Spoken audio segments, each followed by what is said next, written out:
allegiance to the flag of the United States of America, and to the republic which it stands, one nation, under God, indivisible, with liberty and justice for all. Thank you. All right. So do we have National Grid here for the public hearing yet, or I don't see them up here? Yes, I can promote him to a panelist right now. Well, we'll stop before we do that quickly. You guys want to take a moment and jump ahead and do our appointments not for the planning board, but we haven't officially hired everybody, and we have to reappoint all the town employees, including Fred Dupree and Jim Deere. And I don't see any specific list for that. We have the wage authorizations for most of the fire department, which should be all the people there we need to appoint. But unfortunately, I don't see a list. Do we have a list any place of the rest of the personnel? I was not left that, and I wasn't aware that had to be reappointed during this meeting. So I apologize for that.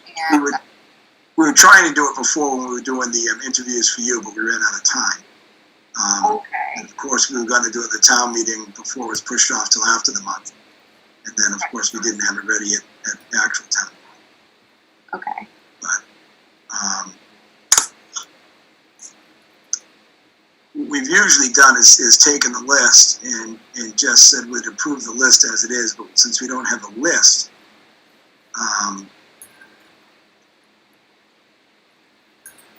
interesting. Any thoughts, gentlemen, what you might want to do with this?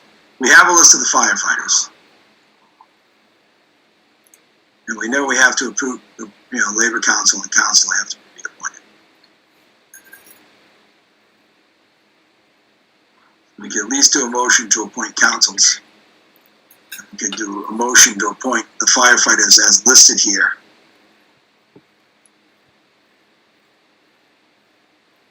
On page 2 of our packet. You guys comfortable with?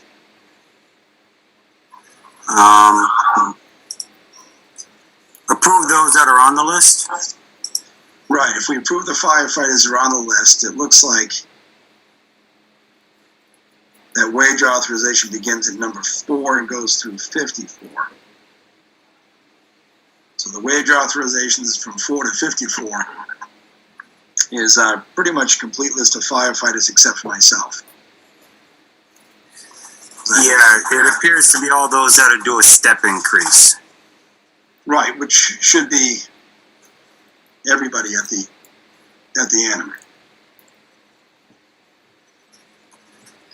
Not all steps occur every year. Well, it's authorizing the wages for all those. That's got. I just meant that might be why there's a couple in here that. Jack, for a minute, right? You Sure. probably don't necessarily need to do the wage portion, but the reappointment.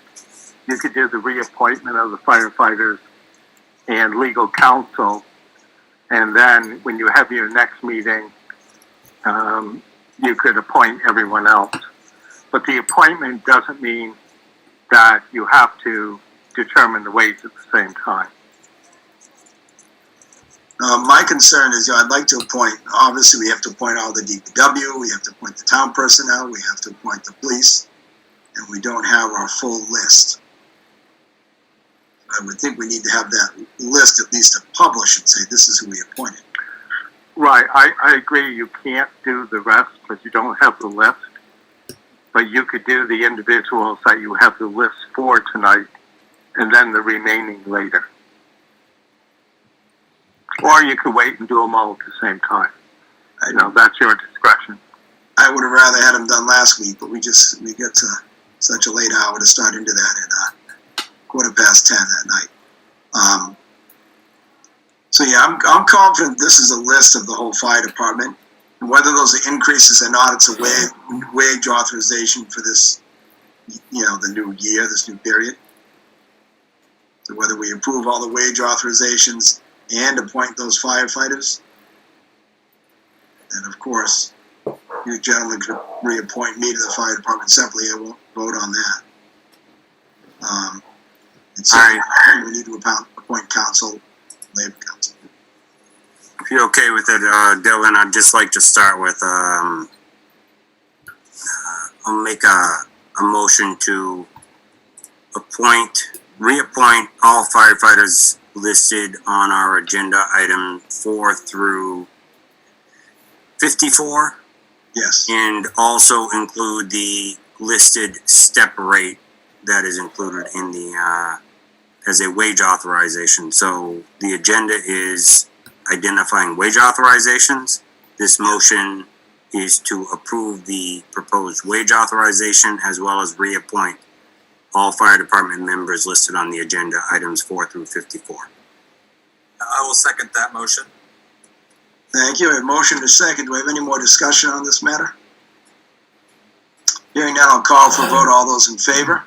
Dylan, Aye. yes. Matt Urban. And Greg O'Sullivan, yes. So they are paid and reappointed. Next, I would look for motion for Labor Council and Town Council for Jim Beard and Fred Dupre. I'd make a motion to reappoint Fred Dupre as our Labor Council and Jim Baird as our Town Council. Second. Any more conversation, gentlemen? Hearing none, I'll call for a vote. All those in favor? Matt Urban, yes. And Greg O'Sullivan, yes, that's unanimous. All right, and we will have to, we'll just say for our next meeting, Jessica, we task you with getting a list of the remaining town employees, which will be still quite extensive. We're going to have DPW workers, water, sewer, libraries, ours as well, everyone on the town hall, police department. Okay. I got one quick question that maybe Fred can answer while he's on the. Sure. Once an employee's hired and they've gotten through a probationary period, do we need to continually, annually reappoint them to a position they've already been granted? Because we can't remove them without the 3 strikes rule or other personnel policies involved. Right. It's a good point. A lot of towns do go through the process of annual reappointment, which apparently you do. But as you correctly point out, if they are covered by a labor agreement and have gone through their probationary period, or there's a contract of employment, then whether you reappoint or not, they have a job. So the reappointment decision would not supersede the collective bargaining agreement or an employment contract.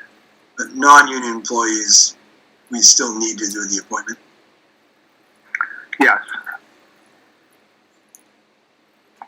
Okay, And 'cause that's what typically, they confused me. remain in place until you make a reappointment meeting. So it doesn't mean that they all suddenly no longer get paid as of June 30th. They're just waiting for your reappointment decision. They can continue to be paid. However, if you decide not to reappoint, then those other positions, then that will cease their employment. And do we have the legal right to say the assistant town collector, a full-time position or over 32-hour position? Let's just say that's the case. I may be misrepresenting that position, but under the personnel policy, do we even have the right not to reappoint her without other repercussions or consequences? Well, there could always be repercussions or consequences such as a discrimination suit. But other than that, if it's a reappointment and let's say the assistant does not have a contract, then you could do it unless the actual appointment by statute is by someone other than yourself. So it's, and for example, there's various positions that statutorily you don't have the right to hire. So it's determined by a different board or commission. The director of the library, for instance. Yeah. So if they're selected by the trustees, then you don't have the right to make a decision not to reappoint. But for most positions, the decision would be yours, and you would have the right not to reappoint as long as they don't have an employment contract or covered by a collective bargaining agreement. Okay. Thank As you previously stated, if they're in their probationary period, you know, you could terminate at any time. Thanks, Fred. Welcome. All right, are we ready? Fred, do you have something else you're here for with us tonight? And you may tell me that you're not doing it this evening, in which case we'll do it. But, and that was the police contract negotiations. We don't have a date for most cities and towns. They aren't going to commence negotiations, even though contracts have expired, until September or October. But my understanding, and because kind of the flux of your administrative level, it may not have been specifically put on your agenda. And that was to discuss proposals for police negotiations. But if you don't have it on your agenda tonight for an executive session, we can't go into executive session anyways, and we would have to reschedule. I don't believe we're scheduled for an executive session on the agenda. Right. So I can say goodbye. All right, so you have a good evening. Town administrator. When are you Oh, next meeting? We do have executive session on there, but there's nothing listed under it. I think it's just a... Yeah, it has to be, legally it has to be specifically listed right, that so, you're going into executive session for strategy with respect to bargaining unit personnel. all right, but So we're if that's not, not on the agenda, you can't go into executive session. we're not in a rush for that anyways. Nothing's going to happen until September then. Well, the police union has not contacted me to begin. They did, the chief, but the chief, I believe, explained the situation. Certainly we can, and I haven't received any direct contact from the police union. So, and again, most cities and towns are not beginning until September or October. Okay. So when is your August meeting? Or do you meet every 2 weeks? We've been doing every 2 weeks. I would imagine we'll meet in 2 weeks again because we're trying to finalize for our new town administrator in a permanent position. So we should be hopefully getting that buttoned up in the next 2 weeks, and maybe in August we can just have one meeting. We'll see how things play. So that sounds good. So between now and your next meeting, I'll check in with the police to see if there's some, with the police chief to see if there's some urgency to put it on the agenda for the next meeting. Okay, if there is, just you let Jessica know, and she can get us on the agenda for that executive session if we need it. And she'll let us know. But it sounds like we're probably not going to be in a rush. But I want to let you go early if that was the case, and I figured it was as such. Okay, fantastic. Nice Have a good talking night. to you all. Have a good Good evening. night. Thank you, Fred. Thank you, Fred. Okay. So now, the next thing of importance, of course, is our public hearing for that joint poll petition with National Grid. So if we are ready with them, Jessica and Sandy, let's move on with that. Jared is Good evening. Good evening, Jared. All right.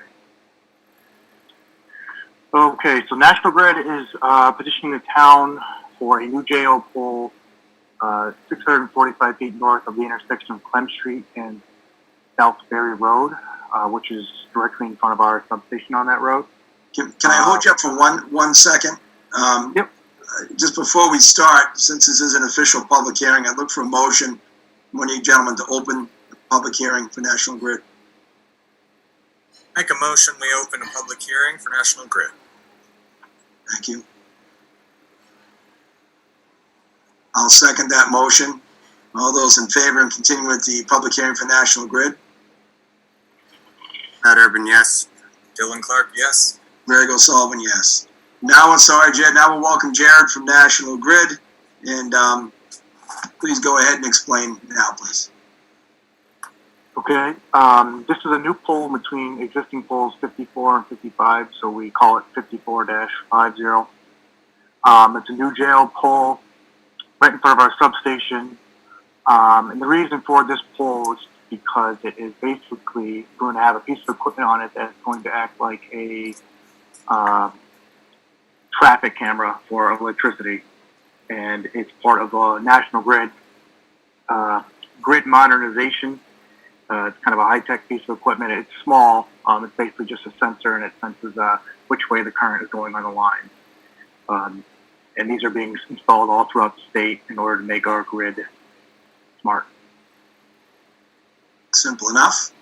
I don't have a question myself. Dylan and Matt, either you have questions for them about this?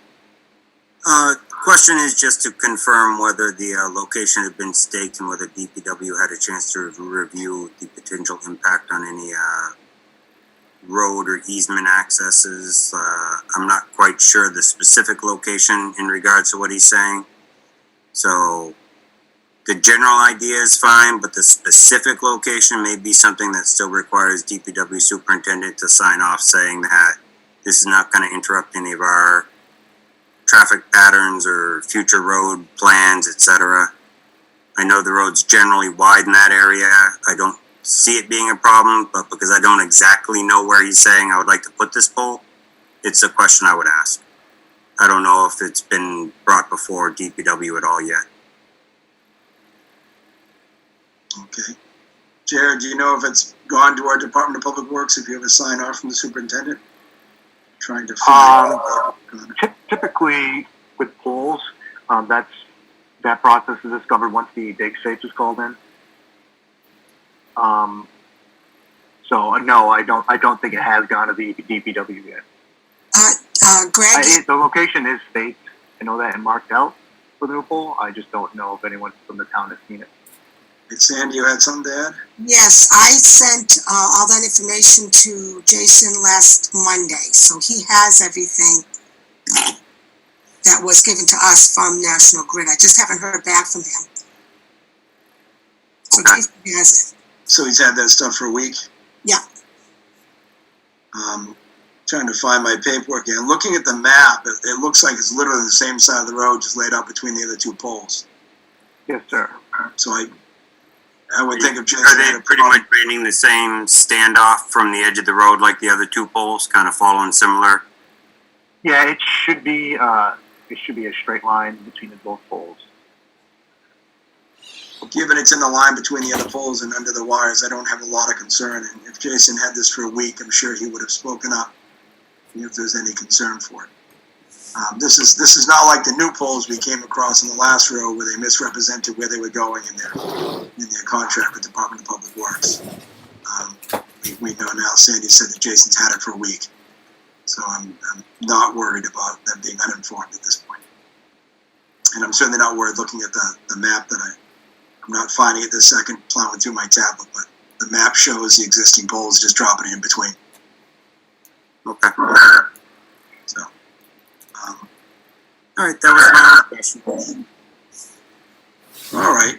I'll make a motion to accept the let's- joint owner poll that National Grid is requesting to be put in at 50-50.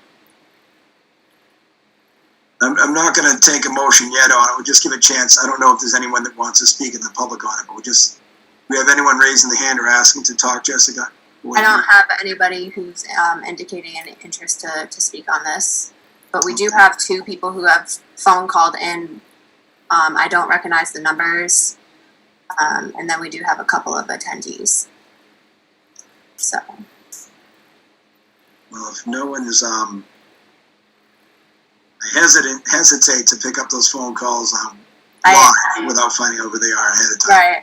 right, I understand your hesitation there. So we will,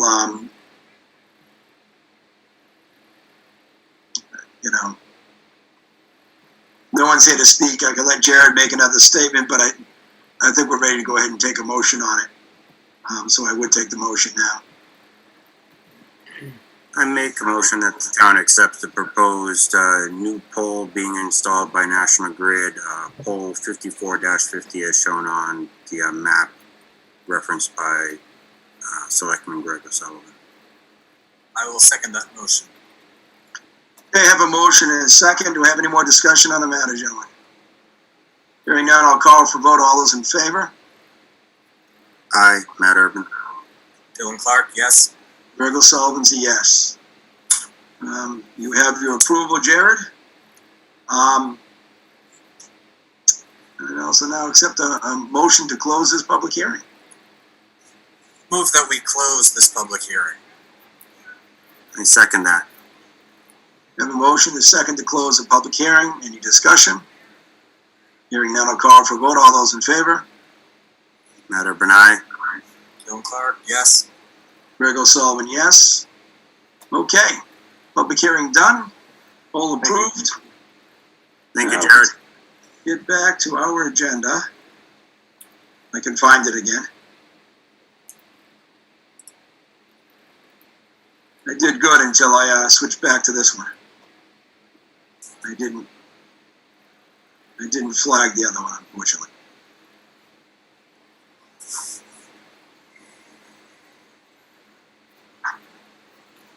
We got a couple kind of wage authorizations that are specific to non-fire department. Yep, I got them back now. Okay. Okay, so we have, the first topic there would be the payment of the interim building inspector. The suggestion was $300 a week for 11 weeks, which totals $3,300. We had talked about a similar type of pay for having someone else act as the interim, but we wound up having our regular backup fill in as interim. And we discussed this before. I think maybe Dylan and I might have talked about it when you weren't here, Matt. But we wanted to wait till you were back, I think. I think $300 a week is reasonable. And a total of $3,300, so it takes us almost, it's basically like $1,100 a month for 3 months. It's not bad. Now, just to clarify, is this moving forward, or is this This in is regards to the time he spent doing this for us? right, the time he spent doing this for us. Because we originally laid out what we were going to pay the interim, but we thought it would be somebody else. But it wound up being him to fill in. And of course, his original stipend is just for the rare occasional filling. It's not for the doing the whole job. It's certainly well under the rate that we pay the actual inspector. But Yeah, I'm comfortable with it. I believe I recall conversations where they said it was within the budget, so it wasn't changing our budget. It worked with what we were trying to accomplish, and like you just said, it's reflective of the effort and time he put in for the town. so, Dylan, any comments? Nope, this is what we discussed earlier. I think that seems fair and reasonable to me.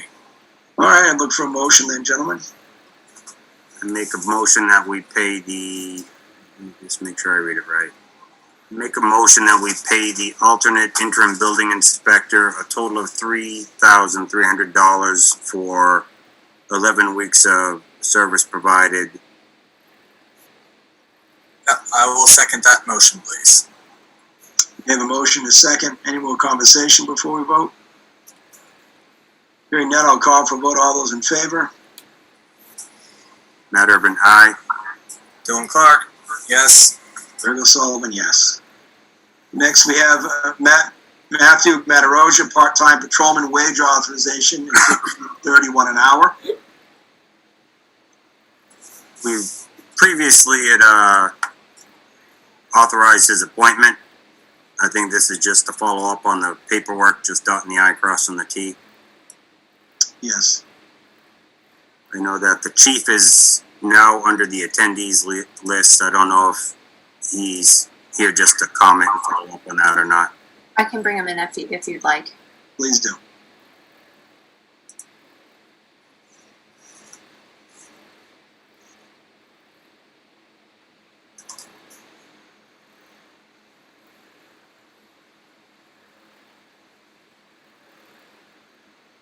Good evening. Good evening. Good evening. Good evening, So- Chief. We're here for the wage authorization for Matthew Matarosian. Yes, I would like to say that he's an experienced police officer, so we'd like to start him out at the starting rate, which is what you see in front of you, and then I'd be coming back to you in 6 months if he works out and asking you to consider going to the next one. We're going to start him out at the beginning rate, and he's a good hire.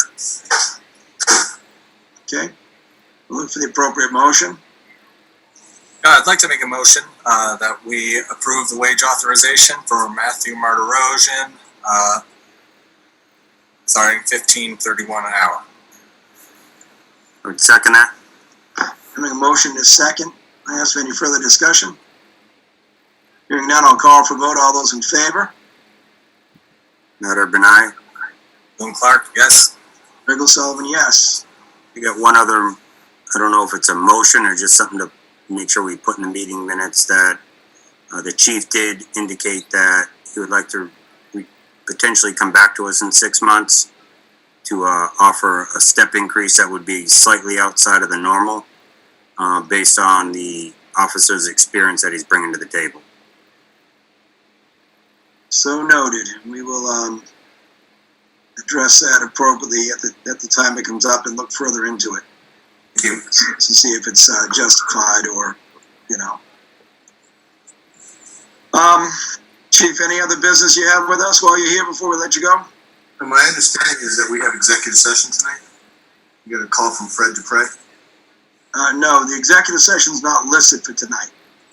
We just have the caveat of executive session. There's no details, so we can't meet. Okay. There's no detail posted. Given the town meeting and the double move of the town meeting and another interim administrator and everything else that's going on, we're going to miss a few things here and there for a meeting or two, I think, but we'll get back on track shortly. So Okay. Brett had said, well, we'll see if there's anything we need to discuss. I'll put it on in 2 weeks, but you know, if you guys don't have anything urgent to discuss, we can let it go for now until people are ready to get into negotiations. He said most departments are waiting till the fall. So it's up to you guys. If you have something to bring forward, then certainly we'll entertain it at the next meeting. I may have something to add, but I do know that I'll be on vacation during the next meeting. So I'll work with Jess, and if there's something I would like to add, I might just write it down, give it to her, and then when the meeting's open, she can give it to you guys at that time in writing, just under executive session, so that it'll fall under the You don't want to phone in? I'm not quite sure I'm going to want to. I don't blame will you. not be in the mindset you want to hear me talking any more than normal. All right. We all let loose. So Okay, fair enough. So, Chief, I think that's all we have with you, unless there's anything else you have. No, that's it. Thank you. All right, thank you. Have a good night. You too. Hey, Chief. All right, so we have our appointments is the next issue we'll deal with. We have 2 appointment requests for the alternate planning board position, one from Anthony Mobilio and one from Ralph Rogers. Do you guys have any conversation, discussion, opinions about either of them?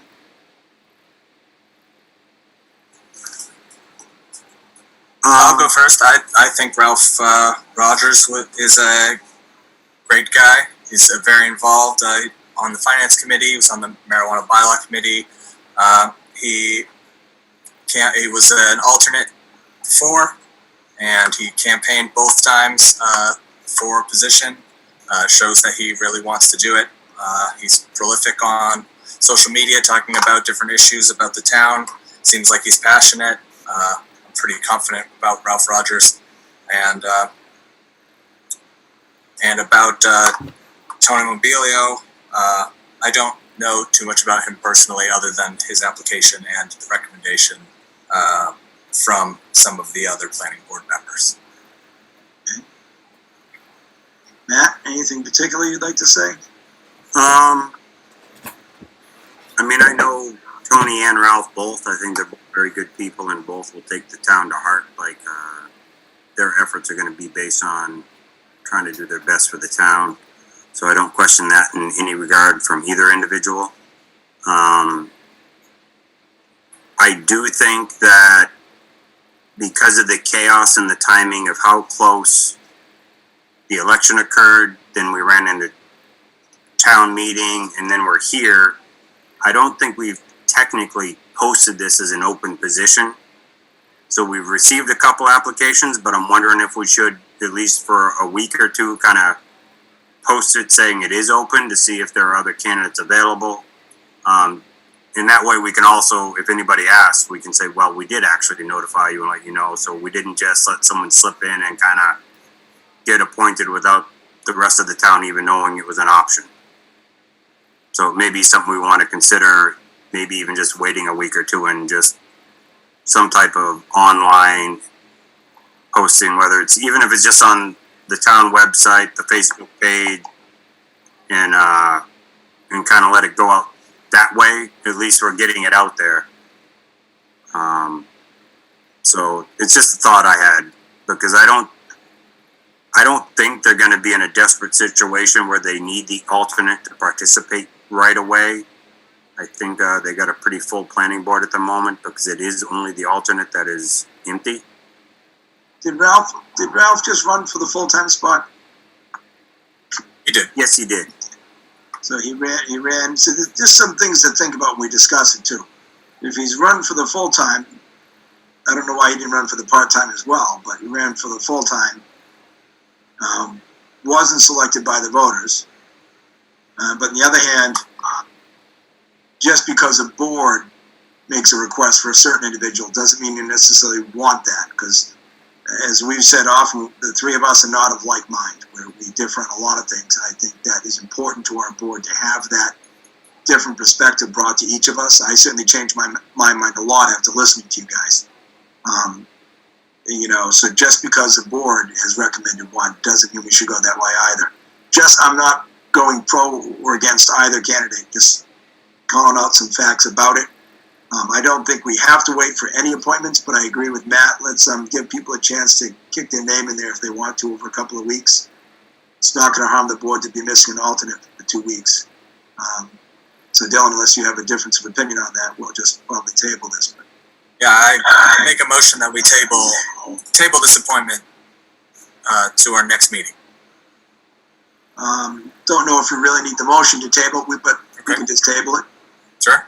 Agreement, and we'll put that off, and we'll have to. What do you want to do to advertise? You just want to go internally, Matt? What were you suggesting for an advertisement? Well, primarily just using our online resources. I don't think we need to go through papers and MMA and all that. I think if we get it out, website and Facebook page, it'll kind of carry from there. And then, of course, maybe a lot of people will then spread it word of mouth. For those that don't get social media, it will continue to spread a little. All right, and if we can encourage department heads to post something for that we'll be looking to make an appointment and accepting applications in the next 2 weeks. We'll plan to make an appointment on our next meeting. I'm happy with that. Yep. Just put it out there. I do know that we have Ralph Rogers, a member of the planning board, and the planning board's administrative assistant as attendees. I didn't know if you're interested at this time at all hearing from any of them, or if you just let them know to come back the next time we bring it up. I think for now we'll just let them know. I don't want to hold them up any longer than we need to either, but let's see who else puts their name in, give it a couple of weeks. And when we discuss it in 2 weeks, we'll bring them in the fold in that and get their input before we make a decision. But we're not going to make a decision tonight other than wait. If they want to make a comment, I'll certainly welcome it. So Jessica, if they raise their hand or say they want to say something, we'll certainly listen to them. But I don't want to just, reach out just to make more time consumption here. Okay. I do have a hand raised. Okay, who's that? Edward Kelly. Okay.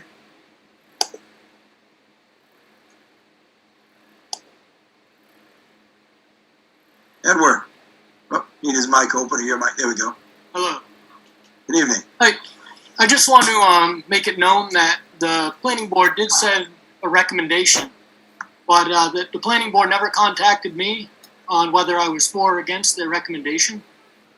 Okay. And so in that light, I would like to recommend Ralph Rogers for your future appointment. Okay. I appreciate that. And as I said, we're going to wait for 2 weeks, see who else puts their name in. And we'll have a further discussion, a more active discussion on it then. So please come back then. And hopefully your board will discuss it as a group. Hopefully. Thank you. That would be nice. So thank you. Interesting to know that it wasn't a whole committee decision. Doesn't have to be, but I think they'd have a vote on it. All right. Looks like Mary Ann's hand is up too. Yeah, it looks like she just put it down, so I'm not sure. And Ann, if you wanted to have some input, please put your hand back up. Okay, she did.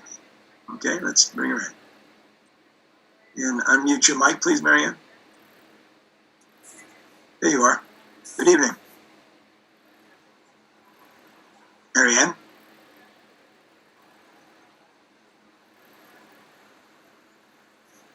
I'm not getting any sound from you, Mary Ann, or a picture.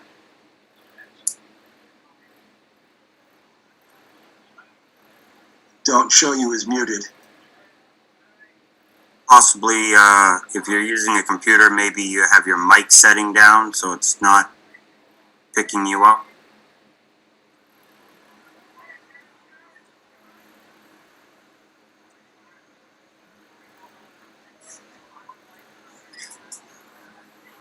Marion, you can also do a chat, I believe. If your microphone isn't working, you might be able to type it out. Sure, good idea.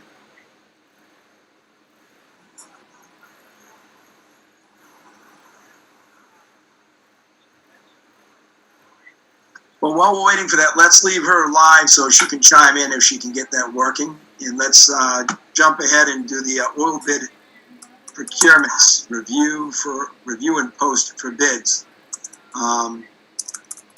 See if I can find the document in here.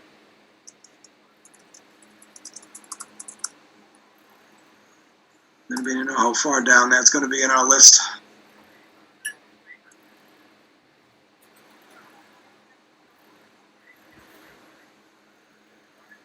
All the way down.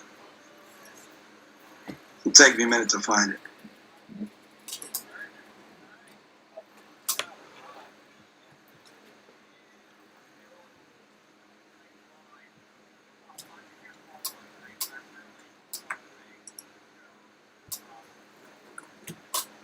It's page 64. Page 54, I went past it. 60. 64, okay. Almost there. Excellent. Okay, Dylan, would you like to read for us as you are the clerk? Legal notice. Okay. This is legal notice for the town of Barre, Mass. IFB for fiscal year 2021. Invitation for bids for propane, number 2 fuel oil, and 22X diesel. In accordance with Massachusetts General Law, Chapter 30B, Section 5, the town of Barre, by and through its town administrator / chief procurement officer, is requesting bids for propane, heating oil, 22X diesel, and service. The bid will be awarded based on the most responsive bidder offering the lowest price. The IFB will be available on July 6, 2020 on the town's website, www.townofbarre.com, and by phone and email request. Bids must be sealed and clearly marked, quote, heating fuel bid, and are due no later than 12 o'clock p.m. on August 6, 2020 in the Board of Selectmen's office, Henry Woods Building, 40 West Street, Suite, 697, Barre, Mass. 01005. The contact person is Sandy Hood, Administrative Assistant, 40 West Street, 2nd floor, Barre, Mass. 01005, 978-355-2504, or shood@townofbarre.com. The Barre Board of Selectmen is the awarding authority. The town of Barre reserves the right to reject any or all proposals and to only award a contract if it is in the best interest of the town to do so. The town of Barre is an equal opportunity employer. Thank you very much. Now, get back. Almost my top here. I don't think, do we need a motion for posting that? Do you know, Jessica, are we all right just to have read it? I'm actually not sure if you need a motion, but I think to be on the safe side. I think so too. Then, gentlemen, I'll look for a motion for posting that. I will make a motion that we post this IFB to the town website. Very good. And or any other relevant areas.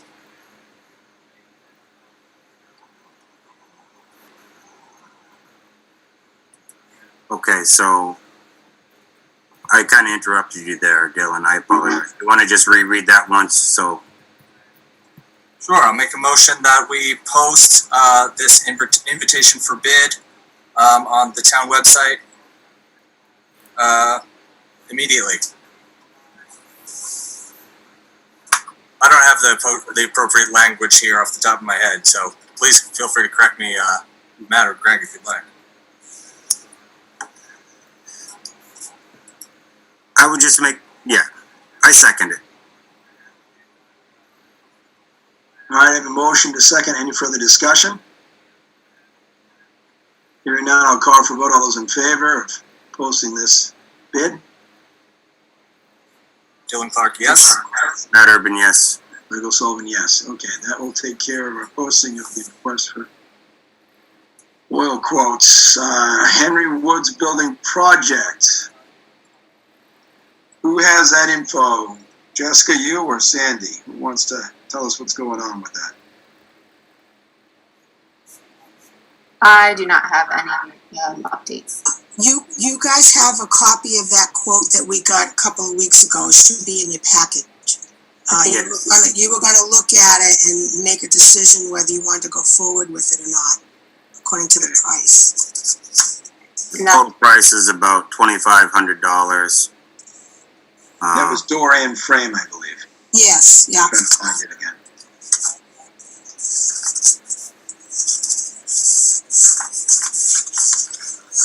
And I think since the fire department cleaned out that gutter, it stopped the splashing up, so I'd assume that other leak has stopped. Yes, it did stop. I went out in the pouring rain last time, and it was just flowing nicely out of the downspout and not come up and hitting the building. Page 79.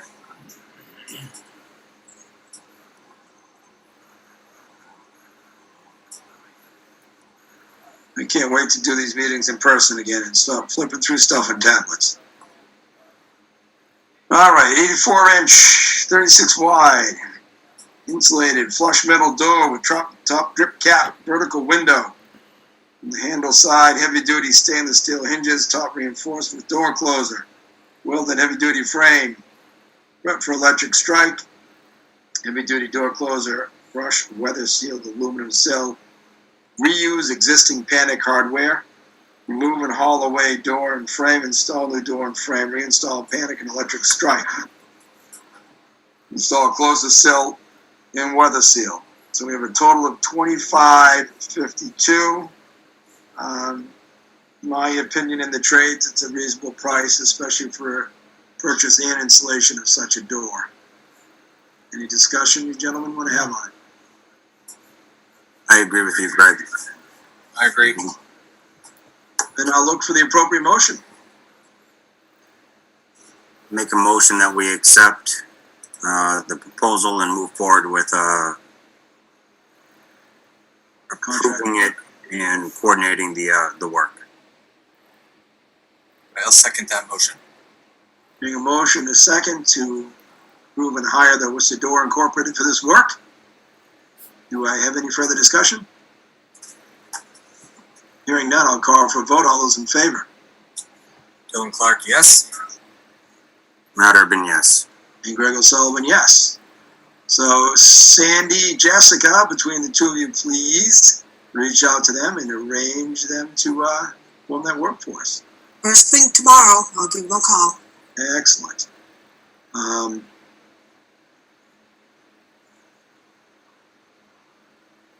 COVID. I'm looking at further minutes. Do we have any updates, Jessica, for COVID that you need to give to the town? Sure. So, as far as in Barre specifically, we haven't seen any number increases, which is phenomenal. And as you all know, is that we're in phase 3 starting today. So last week I met with the emergency management team. There were really no updates other than the police department and the fire department are really back to normal as far as their call volumes go. They're not related to COVID. And I'm going to be working with the Board of Health this week and going into next week on developing phase 3 for reopening the town hall. So hopefully we're going to be able to transition. It's not going to be, I don't want it to be a fast transition, but maybe opening up the town hall to appointments, trying to get people who need, I spoke with Matt earlier in regards to a specific resident who needed some services done. And we really just want to make sure that our office is accessible to people who are unable to get business accomplished over the phone or email.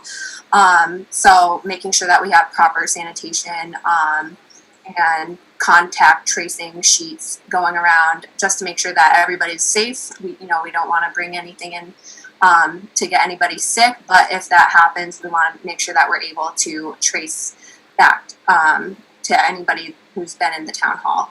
So that's about what I have for you guys today. Okay, is there, you have any definitions of differences between stage 2 and stage 3 and how those affect us? For the town hall, like our staff, General changes from stage 2 to stage 3, do you know what they are? Sure. So stage 3, there's still no bars that can be open, but now it allows fitness facilities to be open, and there's a greater number of people that can be in an area per. It's I believe it's 25 per 1,000 square feet that people can be in the area.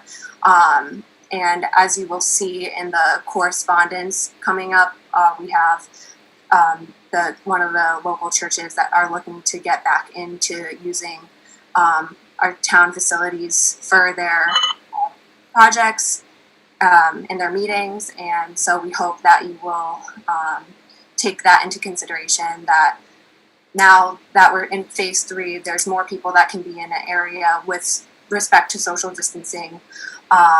And as long as proper sanitation is taken care of, which they've, as you've seen in the letter, they've said that they would take responsibility for. So it's just, we're slowly inching forward, but unfortunately there are still a couple of sectors such as bars and nightclubs that cannot be open anymore. So this may affect our fitness center we have down next to Wholesome Foods. They may be able to reopen that down at Driven. Yep, they should be. Which would be nice. Today. And as long as the Baker administration says that they have to basically block off every other cardio machine, and people have to have a mask coming into the facility, going into locker rooms, going into any kind of common shared space, and group classes still need to be outside, as I believe that's what I've read. Okay. You guys have anything else you want to add to that? Anything you've heard? No?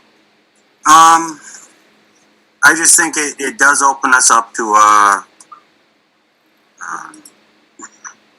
it opens the door for general public, private citizens, et cetera, to start taking some additional steps in what they can do, whether it's economically or just entertainment, et cetera. The only thing I would suggest is go ahead and start doing that, but still pay attention. Don't not wear a mask when it's still the right time to wear a mask. And don't stop washing your hands, things like that, just because you think that everything is kind of back. It's easy on a nice hot summer day. You go to a place, you got 25 people there, and all of a sudden you got 25 people standing within 15 feet of each other, all talking and hanging out and having a beer in somebody's backyard. And it only takes one person to now have 25 people with COVID. So I'm just saying, just take some easy steps into this is my recommendation. I'm not saying don't do anything, just take some easy steps, kind of think it through a little and just be careful, because it really does only take one person in 25 to potentially start spreading 25 cases throughout the town. So, that's all. All right, thank you, Matt. I'll add quickly. We're doing pretty well in the state, but you know, in 49 out of 50 of the states, the rate of infection is going back up. So we don't want to get a little carried away if we can help it. Patience is a virtue, and it's better to err on the side of caution. I think this isn't going away anytime soon. If we, But I would just add to that they've quintupled the number of tests they're doing. Therefore, obviously, the empirical number is going to rise, you know, exponentially, because you've got 5 times the tests going out there. So, you know, they're still not giving us, you know, the relevant number is the infected rate per capita that they get is what we need. So they're strictly saying, I mean, I'm disappointed in the media when they say that we have all these new cases, there's spike in new cases. Well, the spike in new cases goes with 500,000 more people tested. So there's going to be a spike in new cases when you test another 500,000 people. You know, it's irresponsible that they put it out there that way without telling you the percentage of those people that are coming back as infected. But it's definitely, it is still there. You know, much like anything out there, it doesn't just go away, it exists. You know, you don't want to see it spread quickly, but I don't think there's any cause for, once again, panic or concern that some sort of second wave is hitting us now. They just started testing many more people, and so they're getting a lot, you know, higher number for positive results just because of that. It's not a higher rate. Hospitals are not being overrun. We don't have, you know, a plethora of people running in and filling up the hospital beds and the respirators. So they don't hear any of that. So err on the side of caution, certainly, but I still encourage people to live their life. I certainly do. And along with that note, gentlemen, I would think that our next meeting in 2 weeks should be back in the town hall, still closed to the public. But there's no reason we can't get back to the building. We want our workers to come back to the building. We have plenty of distancing on that main desk for the 3 of us to sit 8 feet apart, ends of the desk in the center. And Jessica and Sandy can certainly be in the audience chairs, and we have plenty of distance amongst ourselves to safely conduct our meeting indoors, and maybe have some papers in our hand and we can get through stuff a little more smoothly, and people can see us better on the regular cable channel instead of through this, I don't know, computer geek's dream come true, I guess. My kids would love this stuff. But I'd like just to get back to a meeting. You guys are not objectionable to it. I'm hoping sooner than later. I've started going back to work 5 days a week. I'm wearing my mask everywhere except at my desk. So even as I walk through City Hall, and there is no general public in City Hall, it's just employees, we're still walking around with masks on when we're not sitting at our desk. As a matter of fact, the city manager just sent out an email reminding everybody, if you're in a common space, wear a mask. And part of that is because, you know, after a little while, your habits start to slip and you say, all right, I'm just going to run to the bathroom. Well, the bathroom is still 150 feet away and you don't know who you're going to cross paths with going up the stairs. So he kind of reminded everybody, wear a mask. Again, tiptoe into the water right now. Eventually we'll get to swim and splash around and have some fun, but I am kind of eager to get back to it as well. I'm not as comfortable with electronic platforms when trying to communicate with people. I'm a big body language person and reading paper in front of me because it's easier to take my notes as I go. Dylan, you all right with that? So I'm planning, when we come back for the 20th, we meet in person. Now, maybe our interviews we still do via Zoom if you guys want. I don't know how you feel about interviewing when we get to the administrators, if you want to do Zoom or do in person. But we certainly have the room to do in person there if it's, once again, just us and one person in the audience or in the room. I personally don't feel quite comfortable yet spending several hours in a room. Crossing somebody in a hallway is one thing, but some of our meetings go quite long, and the longer you're around people, the more of a concern that is. So I would have to get back to you about that. All right, well, we'll be 2 weeks into phase 3 when that meeting comes up. We'll determine at that point, but I think, we can get back to it. If you're really that uncomfortable, you can still call into it. You're still allowed to call into the meeting or participate in but we'll see. We'll see in 2 weeks if we get there. I'll try to reach out to you guys, to the administrator, maybe next Thursday, not this coming Thursday, next Thursday before the meeting. So, or Wednesday preferably, because I want to be able to post it if we're going to be Zoom or live. I am leaning towards live. We'll also see, Dylan, how you feel in 2 weeks, to what's going on in public in the real world here. And, make a decision Wednesday. I will respect your wishes of 2 out of 3 of the board, but I am firmly in favor of getting back to it. I assume then we'll stay with our interviews via Zoom for our candidates. We're just starting phase 3. And that would bring us as a nice segue into our candidates. We've all had our lists of, I believe it was 20 new applications as well as the old applications. And hoping you guys have broken down with a list. I came down with, I believe, 6. Let me grab my list. That I'm interested in interviewing. Excuse me 1 second, I'll grab my list.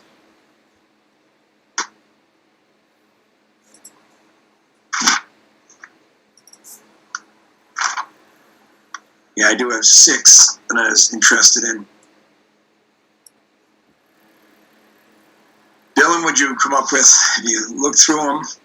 I have.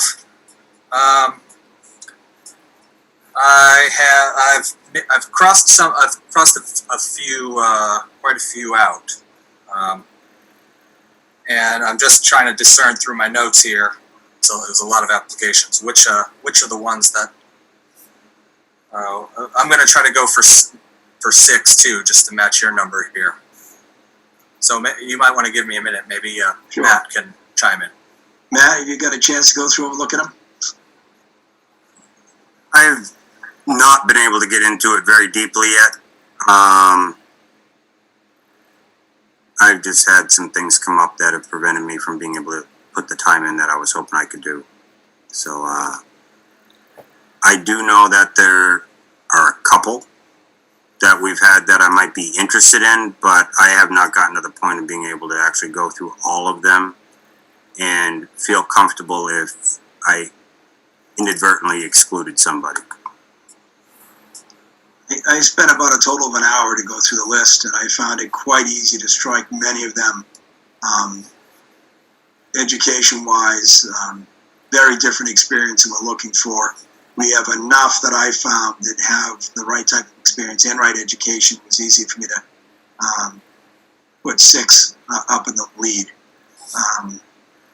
And of these 6, I still want to go back through and I still want to look at their actual cover letters better and get a little more what they're about. But strictly going through resumes, I think you'll find it's, if you just take the resume portion and go through it, you'll find that a lot of them really don't meet what we're looking for.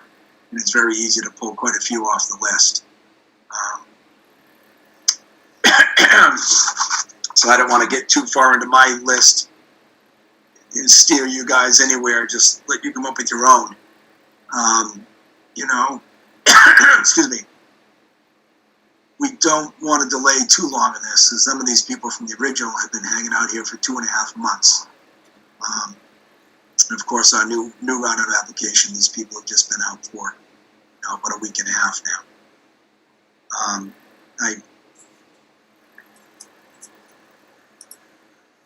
I'd rather not have a special meeting for it, but I also don't want to wait two weeks when we get moving on this to start lining up interviews. I agree with that. I'm not looking to push it off, especially as in 2 weeks I won't be around, so even is less beneficial to wait that long. Thursday night or something like that, guys. Give you a couple more nights. If you do go through resumes, it's very easy to, instead of getting caught up in the bulk of, because we have a lot of pages here. The resumes really, you can bounce a lot of people fast. You'll see. Yeah, I'm okay with this Thursday of having a short meeting on this topic specifically. I agree with that. I definitely can put the time in by Thursday to have a good list for us to finalize our list for setting up interviews. And we can talk further about, in that time, think about when you guys and how you'd like to do interviews. I'm thinking maybe 3 nights at 2 a night or 2 nights at 3 a night. And just try to get them done during the following week. That sounds good. I also am not completely sure who among earlier applicants is still interested. I think I know, but I'm not sure. I don't know if You can check with Sandy and entertain anyone's. I looked at the list. We came down to a short list ourselves, so I went off that short list. And there are short lists. I believe there's 2 of those left. Right. One has a job somewhere else already, permanent. Another one has a job, but is still willing to take a shot for the position. And the other one is still avidly interested. But if we think about the timeline, if we talk Thursday, that means we could be having interviews the week of the 20th, so the 21st, 2nd, 3rd, 4th, something like that. Get the interviews done by the end of July and hopefully come to a decision. And that gives us a few week leeway. Obviously, we should be able before the end of August to have somebody ready to be in and hopefully come in and overlap, or unless we wind up, once again, Jessica's still in the running there with that too. So one way or the other, I don't want to wait and push people off. If we can get down within the 3rd week of July and call people, at least next week, to get ready to call people for interviews, they'll know they're still in the running, we have their interest, and we'll know if they're still interested. And start to give them a timeline of when we'll be ready. That's all. So Thursday night, guys, what time is everyone going to be available? I think, Matt, you're the toughest. I can be available by 6:30, guaranteed. To Okay. do earlier kind of does make it really tough for me. Okay, and so we have enough time to post it, right, since we are Monday. So Jessica, please post us for a selectmen meeting to discuss our administrator candidates Thursday at 6:30. That will be the 9th, I believe, correct? Correct. And, no way, tablet shut down. All right, we don't need to talk anymore about that. Is there any other business, Jessica, that I'm missing, or Sandy? I believe that covers our business end of this. Unless we're going to start approving these minutes finally. I think it's well, actually, I do have comments from Mary Ann if you want to entertain those right now. Sure. Okay. So she said that when she sent in, or when she asked for comments about Tony Mobilio, she did ask Mr. Kelly, but he did not respond. And then her second comment was that the planning board concern is that this past election, with the comments made against the planning board via the Barre Gazette and social media, it will be very hard now to have a working relationship with Mr. Rogers. This is the consensus of the members, with the exception of Mr. Kelly, and that's word for word what she said in the chat. Do you have a working relationship with who? I missed that name.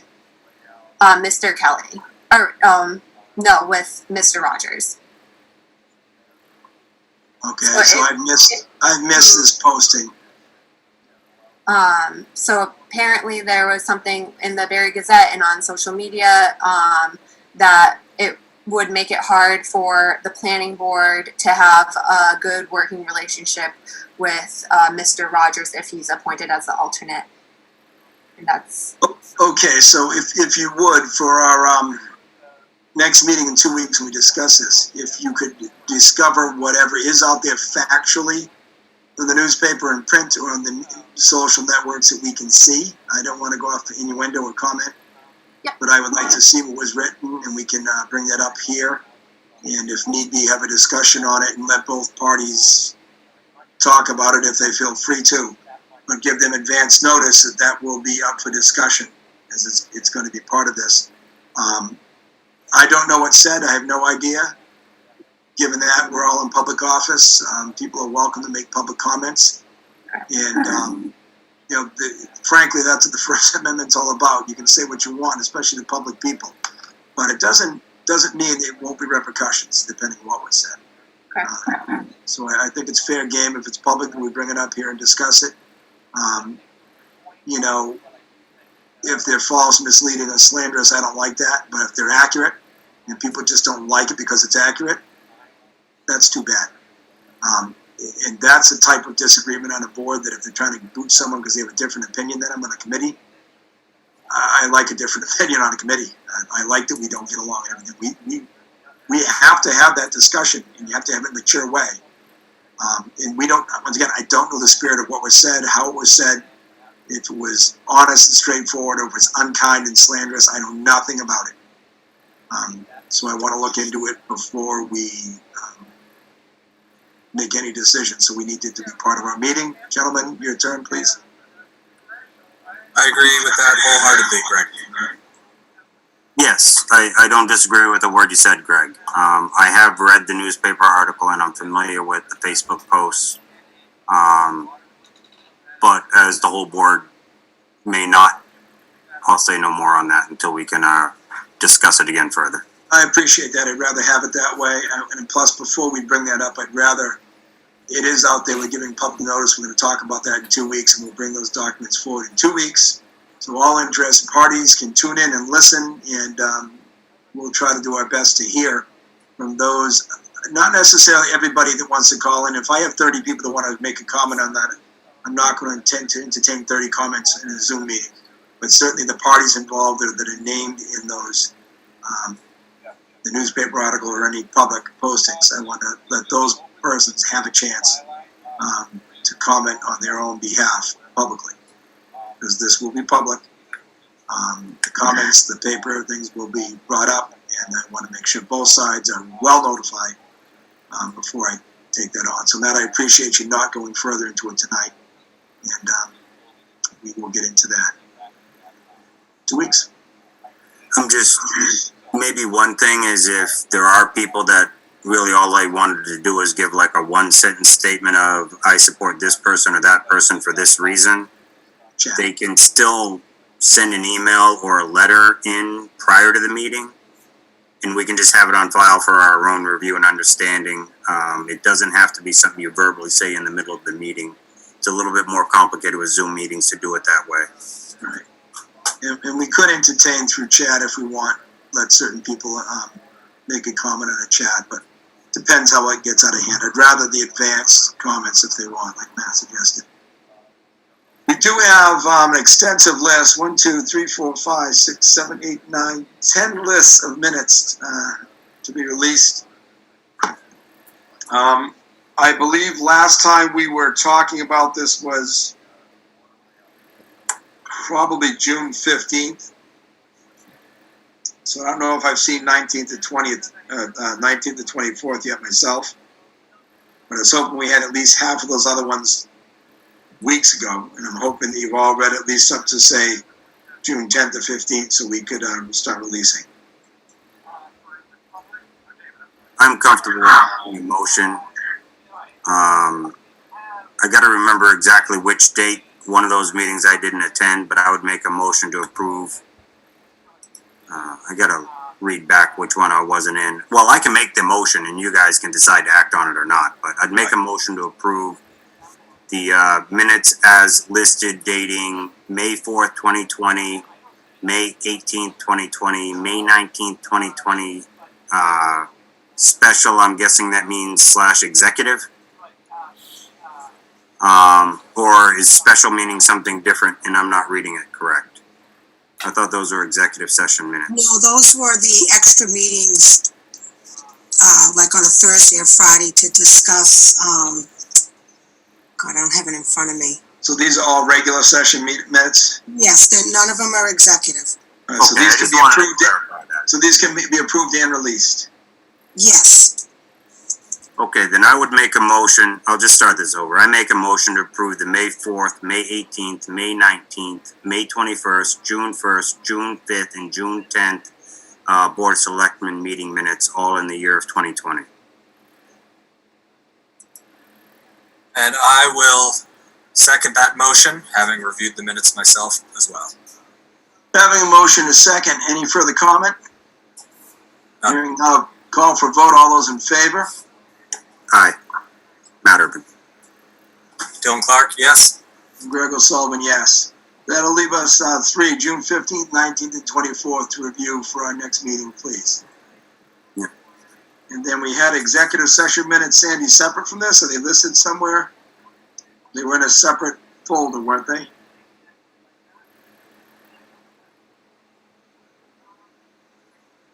I had sent the executive session minutes to you separately.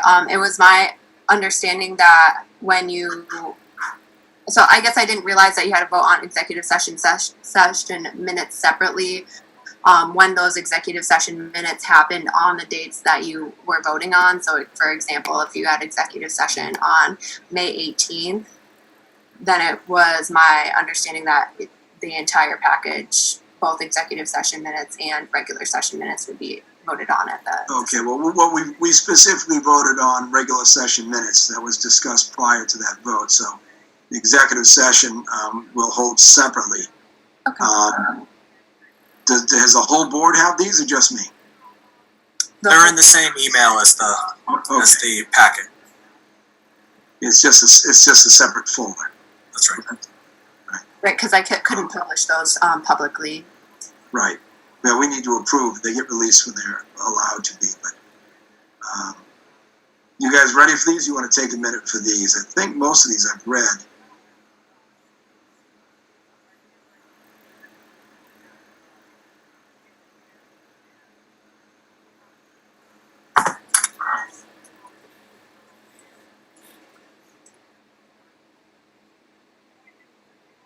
I think it's just going to be the June 24th one of these that I haven't read yet.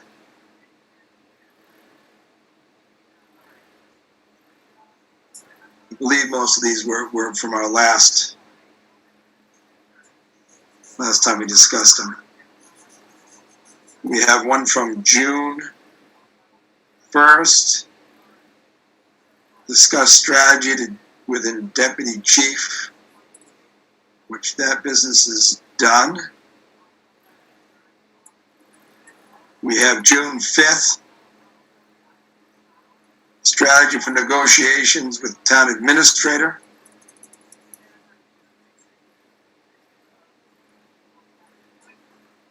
That was just our discussion about candidates. June 10th, strategy for negotiation with town administrator. And further our discussion about the previous candidates we had from the search committee. That's what both of those were about. Which of course, as you know, that led us to our interim posting again. We also have a May 18th. And what was on May 18th one about? That was deputy chief, right? That was June 1st was deputy chief. That was about the discussing strategy with respect to collective bargaining for police union. May 18th. Okay, I don't see it in here. Page 5. Oh, okay, I'm working my way from the back up, that's why. They're a little out of order. All right. May 18th would still be there that we I think we've had all these for a while. These are part of the ones I wanted to approve by now. June 5th as well. I have no comment on these. I feel they all covered at least the parts that I'm comfortable remembering and my notes line up with.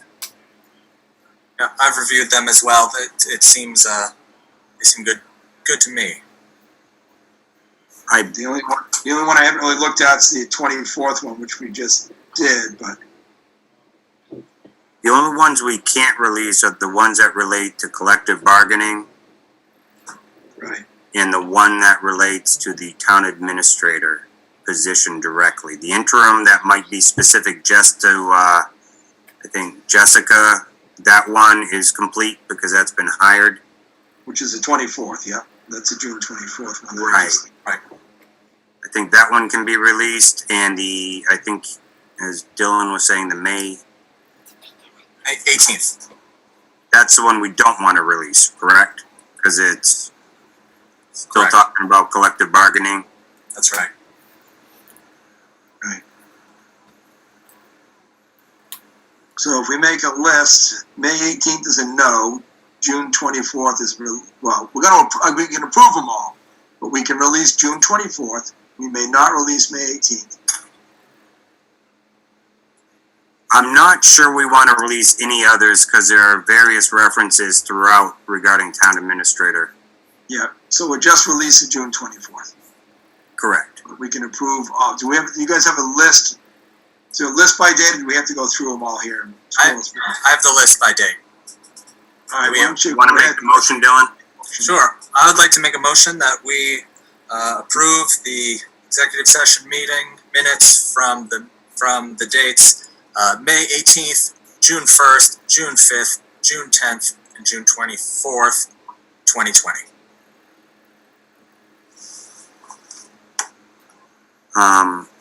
I second that, but I would like to modify it where and only finishing off of his statement and only releasing June 24th minutes for public record. Okay. So that would be a modified motion. It's seconded. Dylan, you're okay with that? And do we have June 1st? We have June 1st included. I don't think he called June 1st. Yeah, he May 18th, 1st, 5th, 10th, and 24th. That's right. Okay. So I have a motion in a second to approve these executive session minutes and release the June 24th minutes. Any more discussion? Hearing none, I'll call for vote. All those in favor? Dylan Clark, yes. Pat Urban, yes. Greg O'Sullivan, yes. That should catch us up on our minutes. And I don't believe there's any other listed agenda items. Am I missing any, Sandy or Jessica? Anything else you want to bring up? Sure. Grace Reformation Bible Church, are they all set to go back to resuming their services in the town hall? When we have a plan in place, I believe, yes, we have to have a, Their letter provided their plan. Right. I'm comfortable accepting that. Not approving the plan, but accepting the plan. It's just like the Board of Health. They have a plan, it's their responsibility. We just need to know that if anybody follows in, we're not telling somebody else that goes in that place is sanitized. was this plan forwarded to the board? I missed it. It's in the letter that we discussed during correspondence. In your correspondence? It's the second to last and last page of the packet. Yeah. Page That's what I didn't see. 154 and 155 of the packet. They got about a 5 or 6 point bulleted plan that I'm willing to take your guys' opinion. I'm not gonna go slow. I went up to go read that now and plow through back to the back of this packet. So yeah, I would think we're okay then to let them use it as long as they have a plan that's satisfactory to the Board of Health. And, you know, I don't know, guys, are we responsible to clean the building after ourselves or are we not? I think we're responsible at a minimum to notify anybody else that uses the building, whether we have taken additional steps to sanitize it, or if we're putting the burden on them to sanitize it on the way in and sanitize it on the way out. So everybody using it knows that they have to sanitize it before they begin, so they take their own responsibility. So even if they fail to do it properly on the way out, the next person going in knows they're responsible to do it on the way in. Otherwise, we do increase quite a burden to try to sanitize that building for everybody coming and going. Right. So for me, it would just make sure that anytime someone wants to use it, and we may want to draft a little bit of a cover letter or something, that when someone requests, our response has a letter that says, please know that sanitization and et cetera is a complete burden that is held on the user of the space. To sanitize in and out. Responsibility.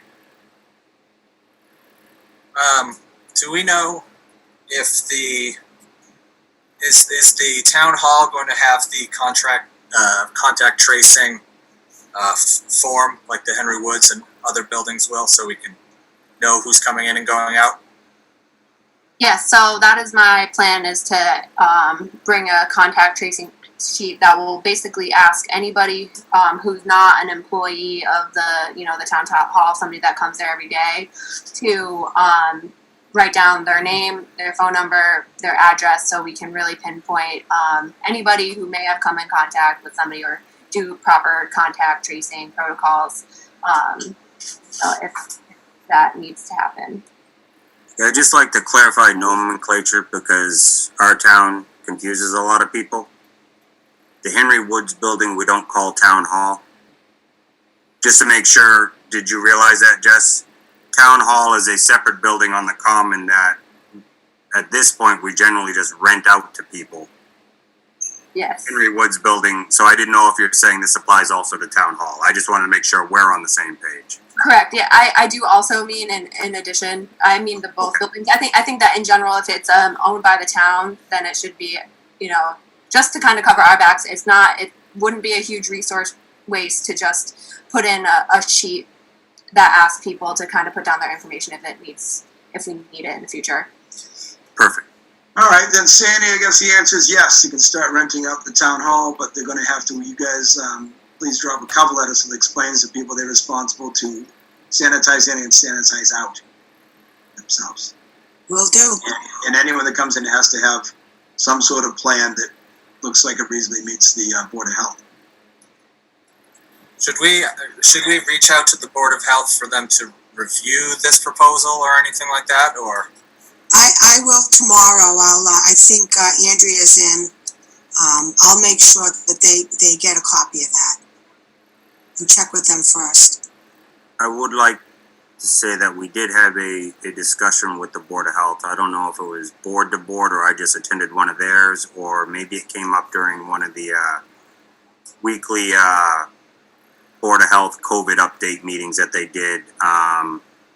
The Board of Health is doing, and I understand why, they're drawing a line. They are not reviewing plans even for businesses. Businesses just have to give the statement that I have a plan per the state, I'm following it. Because anything the Board of Health says about whether that plan does or doesn't meet the state requirements now implies that the Board of Health is now taking on a certain responsibility of approving somebody doing something based on that plan, rather than just saying that person said they had the plan and I'm not becoming accountable. I'm just accepting that they said they had the plan and they're doing what the governor said. So I don't know. I mean, feel free to reach out to them again if you want, but I've got a feeling that they're going to come back with a very similar answer this time as they did then. Well, then if that's a Board of Health seal of approval, they're just saying they're approving stuff because of people's word, that's their choice. But the onus for these plans is on the Board of Health. The plans have to be approved, I believe, statewide by the Board of Health. They have to have the plan in, and that's the authority that approves it. So if they're willing to rubber stamp them all with, as long as they say they're complying, I believe it is on the Board of Health to... The Board of Health's job is to enforce a complaint where someone is failing to meet the governor's regulations. So if somebody comes to the Board of Health and says, I know they opened and they might have told you they're following the plan, but I've witnessed they're not. Now the Board of Health has to come in and check and inspect and then write them up if it's proven different. But to actually have the plan in place, they don't need to see the plan, but if they get called in, they're gonna ask for the plan, they're gonna review the plan, and then they're gonna see if the business is following it. Otherwise, especially in a town like ours, every business that's open right now requires a plan that they would have had to review to just even open their door. And our Board of Health couldn't have kept up with that demand. So they respond to enforcement and complaints, but they do not get into the initial approval process. That's how they stated it. I'm just trying to, that's where the conversation was during that meeting. And this is how they presented it is, we will follow up on complaints and we will enforce according to the plan that the owner has and whether it meets the governor's requirements. But we are not going to do a pre-review of that plan and hold up inspections because of that or licenses because of that. That was my understanding. So I'm just putting it out there. They do not believe that review of the plan is anything that's under their jurisdiction unless a complaint has been brought to them. That's my understanding as well, that they're primarily just on the enforcement side. I didn't know, since we were, considering renting our town hall space again for a larger amount of people, that if we wanted to just hear their opinion on the matter, but it's not necessarily needed to go forward. They might share that with us. I hear what you're saying, more in a general statement. Yeah, I invite them to chime in. Okay. My thought would be, once again, that, especially if they got the enforcement authority, we're still, all of us here that work for the town, including us gentlemen, we're here to serve the town. Everyone that receives a paycheck from this town is here to serve this town. And if somebody is seeking advice to try to do something safely, I would certainly hope that they make some effort to guide the people who are making an effort. To me, this is public service. Whether I have on my fire department uniform or I'm here in the select board or we're sitting on a committee, we are serving the people of this town. I think it's a humbling, it should be a humbling role. And I would hope that if people seek advice and they need some help, that out of the kindness, they make an attempt to give it. That's all. Legally, I don't know. It's not my worry, it's theirs, because they're the ones that are responsible for it, not us. But I would hope that they would give someone some guidance if they ask for it. Yeah, and if I believe that you're absolutely right, Greg, that if they were approached by someone for some advice, I believe that they would give their, best advice, but it's not necessarily a requirement that every organization, every group or business goes through them and says, here, I have a plan, you have to review this. But I think if a business or an organization says, hi, I want to reopen, or this is how I want to do things, can you just give me some, quick advice here? I don't see why they would refuse. Okay. Anything else we want to talk about? Selectmen reports, Matt. None, other than I do know that it was a topic of many people's concern at the town meeting about cable expansion, and I just wanted to put it out there that Jessica has already started reaching out to our state representative and senator offices, trying to help us get started with what they can do to assist. And so it's not even been a week since town meeting, and people were worrying, are we going to act on it? And the answer is, we've already started. So thank you very much, Jessica. I appreciate that. And I think I just wanted to get it out there. That was one of the things I know that you, Greg, and I, and Dylan as well, thought we really need to get on, so we're not waiting on it. We're doing our best to get to it as quick as possible. I believe Jessica also knows that she's going to attempt to contact Ed Markey's office as well, try to go on the federal level as well. So it's, I think that's a great way to start. We'll see what happens and get some attention with this. a lot of support from the people. I'm sure we all had letters. We saw the support at town meeting. This is something that's going to stay on the agenda, I think, for the foreseeable future. These keep constant updates and make us discuss it, make us talk about it. So we'll try to put this on the agenda constantly. Dylan? Yeah, I'm excited about this cable project. I think that high-speed internet is more and more essential with every passing day. So I'm excited to see what we can do with our state level partners and federal partners too. And yeah, I've gotten a lot of feedback from people on this topic. So I'm excited about it. And otherwise, I have no further selectmen report for this meeting. Very good. I would note, if you guys haven't noticed, there's somebody working on the gazebo. I stopped in to check with the guy that was up there. Apparently the Commons Committee has picked back up. That was part of their original charge with the Common Project, and they are proceeding with it. The guy looks like he's doing a very thorough job. This donation by Ron Higgins is a paint stripper, so he's been paint stripping the columns and some of the ceiling. He spent extensive time cleaning up the roof, removing many nails and screws and things were put through the roof improperly, which shouldn't have been. So repairing the roof surface and getting ready to paint. I did grab a product that I wanted to see go on the roof. It's a direct-to-metal paint that also would go over other surfaces, and tried to get a sample as recommended by Lester Peck on behalf of the Historic Society, and Lester's approved the color. So if you look on the what is that, Common Street side near the bank over there, there's a little swatch that's done. That's the color they're going to paint the roof. And according to it, Joe is the gentleman's name working up there. He's going to be doing everything. He's going to be re-securing the railings, but he plans to remove the railings and finish the deck work, fix and repair the concrete around the outside. They've got him on track to do all the repair work there. So I got to get the railing up to him soon, the handrail that I built. He's going to be taking them all off anyway, so it's probably not a huge rush, but I want to get him that. And I think it's worthwhile noting that the Common Committee's picked it up. He said he was sent there by Paul Cranston. So they're still doing their job and they're working towards it. And credit where credit's due, they're getting something done on it. Much appreciated. Sandy, anything else you'd like to say? No, I'm good. Jessica, you're 1 week down. What do you think? How's it going? What do you want to say? I'm very happy to be a part of this community. It's great. I love the staff in town and the Henry Woods building. Everybody's been so welcoming to me, and I just think that it really buries that quintessential New England town. Every time I drive down into the downtown, it's just a happy sight, and I'm really looking forward to kind of maybe taking a couple laps around the downtown to see what you guys have down there.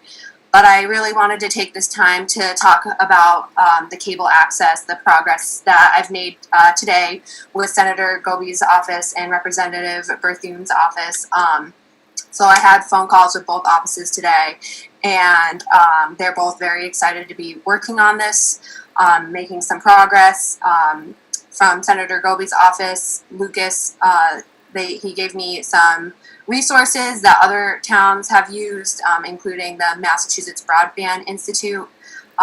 Peter Sham has used them to expand their internet access. We also have the Executive Office for Information and Technology, which they are a very new office at the state level, and they have some grants in there that I'm still looking through. They don't look like huge grants, but something that could help, definitely for sure.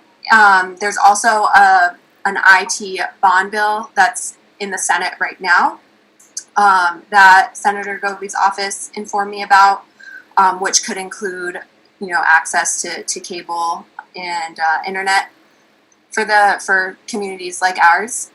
And also, what it's going to come down to is also I'm going to have to do some calls to Charter and Spectrum to just see where we are with them, because our relationship with them will kind of determine how we are able to approach other initiatives in the state and and this is what I've learned through Senator Goby's office. And also from the state representative's office, I talked to Donna today, and I talked to her after I talked with Senator Goby's office, and she agrees with everything that we talked about, and she's going to be working on a joint letter with the senator's office to bring to the town that kind of expresses their support for this and brings forward the number of residential complaints that their offices have received.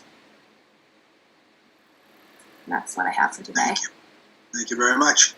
And I would also encourage people that are listening, reach out to your senator, reach out to your state rep. I think, as people found with other issues in town, when the citizens reach out to them directly and they get a plethora of interest in it, it's going to spike their interest. It's one thing when we bring it as a board and we tell them we're doing this on behalf of the town, and it means a lot to them that the town has put up money for this and shown that interest at the town meeting. Well, I highly encourage people to write and Goby and Donnie Berthiaume about this because it will certainly help keep their attention on it, keep them focused on it, and show that the town is interested, not just the select board. You guys have anything to add to that?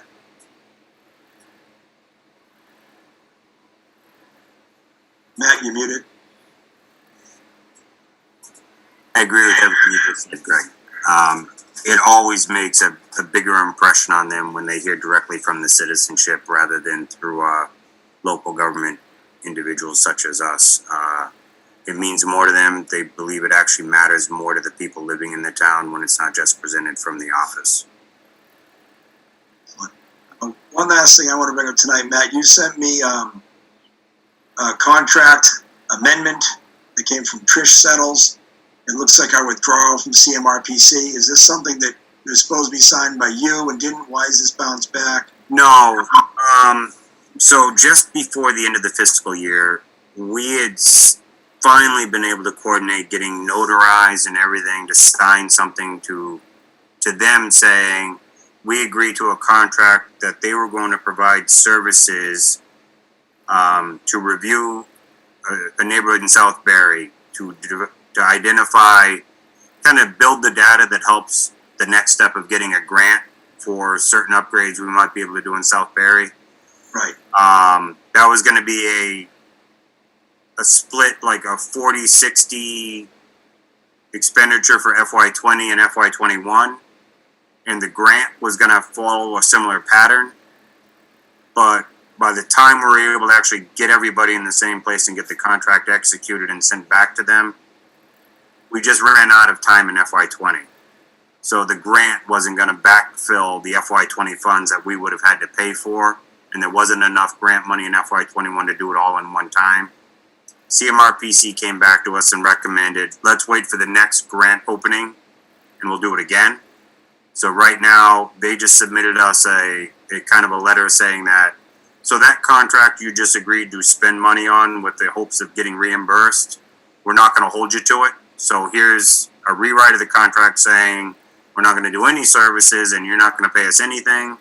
So it's kind of just a dot the I, cross the T to close it off so it doesn't look like we have a contract requesting CMRPC to do this when we don't really have the funds to pay for it. And so, but I did it as chairman. Now that we've replaced chairman and you technically, I believe now are the CEO, I pass it on to you to say, hey, I'm not the CEO now, so maybe you should sign this and send it to him. Fair enough. I just wanted it brought up to our board before we go ahead and do, once again, transparency for the public. I don't want to just take it off and sign it. I can see what it says and reads, but I wanted a public explanation of it and make sure Dylan knows before I sign it. So this is basically just you rescinding our authorization to go through because we didn't get the grant. That's all. Understood. You guys are comfortable? I'll get this out and do I have to print it? I can't e-sign this, can I?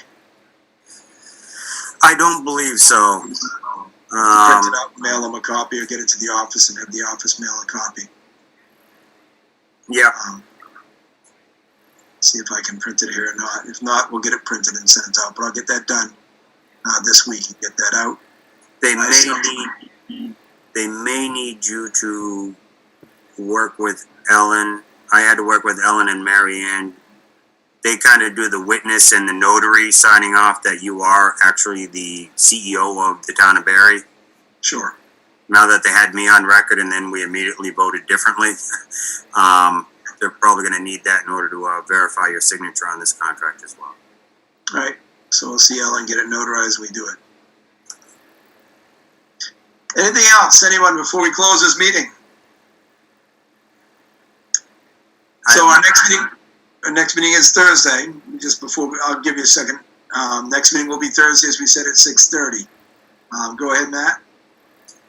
I have nothing more to add. That's all I was going to say. When you asked the question, I just answered slowly. Then I look for the appropriate motion. Make a motion to adjourn. I will second the motion to adjourn. I have a motion to second to adjourn. All those in favor? Aye, Matt Erkin.